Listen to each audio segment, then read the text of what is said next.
Hi అండి.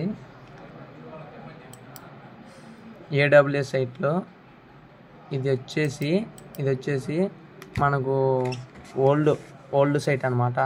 ఇది వచ్చేసి మనకు new site, update version site అనమాట. మనకు దీనికి గల తేడాలు ఏంటంటే మనకి ఇక్కడ విండో స్పీడు ఈ సైట్లో ఓల్డ్ సైట్లో వచ్చేసి విండో స్పీడు, విండ్ డైరెక్షన్ వచ్చేసి సపరేట్ సెన్సార్లు వస్తాయి.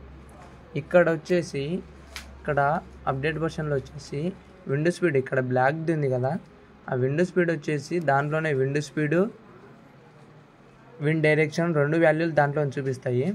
తర్వాత వచ్చేసి మనకు టెంపరేచర్ ఇక్కడ ఉంది కదా, ఈ టెంపరేచర్ అనేది సేమ్, కాకపోతే దీంట్లో సెన్సారు ఇక్కడ ఓల్డ్ సైట్లో సెన్సారు కొద్దిగా తేడా ఉంటుంది. దీంట్లో వచ్చేసి హ్యూమిడిటీ, టెంపరేచర్ వస్తాయి, దాంట్లో కూడా హ్యూమిడిటీ, టెంపరేచర్ రెండు వాల్యూలు వస్తాయి ఇక్కడ.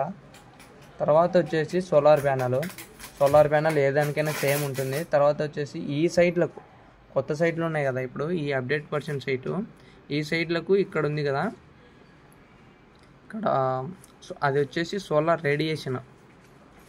ఇక్కడ కొన్ని సైట్లలో ఓల్డ్ సైట్లలో కొన్ని సైట్లలో సోలార్ రేడియేషన్ ఉంటాయి, కొన్ని సైట్లకు లేవు. ఈ సైట్లకు వచ్చేసి కంపల్సరీ ఉంటాయి. తర్వాత వచ్చేసి ఇక్కడ మనకు రెయిన్ బకెట్ ఉంది కదా,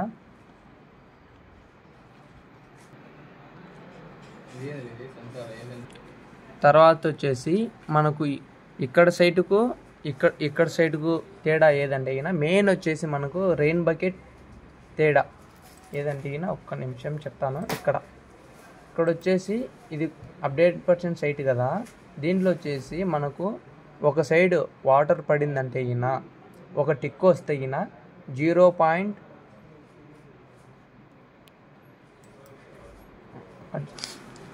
ఇక్కడ వచ్చేసి ఈ రెయిన్ బకెట్కు ఇక్కడ ఉండే రెయిన్ బకెట్కు తేడా ఏదంటే ఇక్కడ అప్డేట్ వర్షన్ సైట్లో వచ్చేసి 0.50 వాటర్ పడుతుంది ఒక టిక్కు పడంగానే.